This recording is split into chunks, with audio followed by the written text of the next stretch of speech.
Assalamualaikum warahmatullahi wabarakatuh. Di sini saya atas nama Ridwan Syaron dengan NIM R1C1240448 ingin mempresentasikan tugas kedua saya, yang dimana komposisi utama komponen penyusun batuan karbonat, semen pada batuan karbonat atau jenis dan lingkungan pengendapannya, dan pori pada batuan karbonat atau klasifikasinya. Pendahuluannya, yang dimana batuan karbonat didefinisikan sebagai jenis batuan sedimen yang utamanya tersusun dari mineral karbonat dengan batu kapur sebagai bentuk yang umum, mengandung sedimen setidaknya 50% berat kalsit karbonat dalam bentuk kalsit. Batuan karbonat umumnya terbentuk di lingkungan laut dangkal yang memiliki kondisi kimia biologis mendukung proses pengendapan kalsium karbonat atau CaCO3. Pengertian dari semen. Semen adalah komponen karbonat yang berupa kristal kalsit yang jelas dan secara mikroskopis akan mempunyai kenampakan yang jernih, berukuran 0,02 mm, berperan sebagai material mengisi ruang antar butir ataupun suatu rekahan, dan terbentuk pada saat diagenesa. Semen merupakan komponen batuan karbonat yang mengisi pori-pori dan merupakan hasil diagenesis atau hasil presipitasi dalam pori batuan yang telah ada. Semen sering disamakan dengan sparit hasil neomorfisme, padahal sparit hasil dari neomorfisme. Neomorfisme adalah perubahan atau rekristalisasi dari komponen karbonat yang ada. Jenis-jenis atau beberapa contoh semen dalam batuan karbonat yang banyak dijumpai pada karbonat modern, khususnya pada daerah terumbu, adalah fibrous dan botryoidal. Jenis semen tersebut dapat dijumpai pada batu gamping.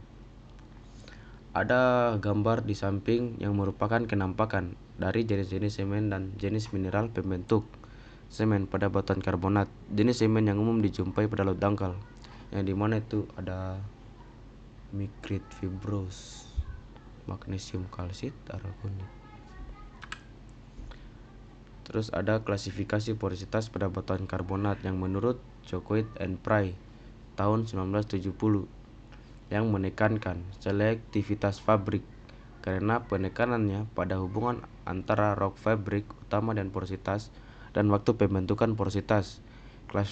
Klasifikasi ini sangat sesuai untuk model geologis yang mengintegrasikan sistem pengendapan dengan proses diagenesis awal sampai akhir untuk menentukan evolusi porositas sepanjang waktu.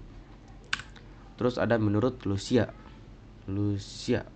tahun 1995, yang dimana model karakterisasi dan pemodelan reservoir karbonat pada skala produksi menuntut integrasi penuh parameter petrofisika kuantitatif seperti porositas, permeabilitas, dan kejenuhan dengan model geologis, di mana parameter ini dapat ditampilkan dalam ruang 3 dimensi. Lucia 1995. Terus ada klasifikasi menurut Archie tahun 1952, yang dimana Archie melakukan percobaan pertama dalam mengintegrasikan informasi teknik dan geologi untuk model reservoir karbonat awal dengan mengembangkan klasifikasi porositas, di mana rock fabric yang berhubungan dengan sifat petrofisika seperti porositas, permeabilitas, dan kapilaritas. Archie memisahkan porositas terlihat dan porositas matriks dan menggunakan tekstur permukaan batuan yang hancur untuk memperkirakan porositas matriks, permeabilitas, dan kapilaritas. Dia menggambarkan porositas terlihat sesuai ukuran pori-pori dengan pengkelesahan mulai dari ukuran sampai ukuran keting. Meskipun berguna dalam memperkirakan karakteristik petrofisika, klasifikasinya sulit digunakan dalam model geologi karena kelasnya tidak dapat didefinisikan dalam istilah deposisional atau diagenetik. Terus ada menurut Lucia tahun 1983, 1995 sampai dan 1999. Klasifikasi Lucia menekankan aspek petrofisika dari ruang pori karbonat seperti klasifikasi Archie sebelumnya.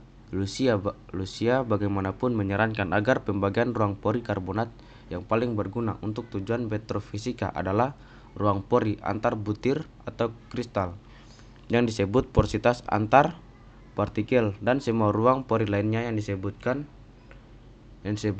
sebagai porositas Fugge. Dan selanjutnya membagi porositas Fugge ke dalam dua kelompok, yang dimana yang pertama itu Fuchs terpisah yang hanya dapat dihubungkan melalui jaringan pori antar partikel, dan yang kedua itu menyentuh Fuchs yang membentuk sistem pori yang saling berhubungan. Terima kasih. Mungkin itu saja hasil dari presentasi saya, yang dimana tugas kedua. Saya ucapkan Assalamualaikum warahmatullahi wabarakatuh.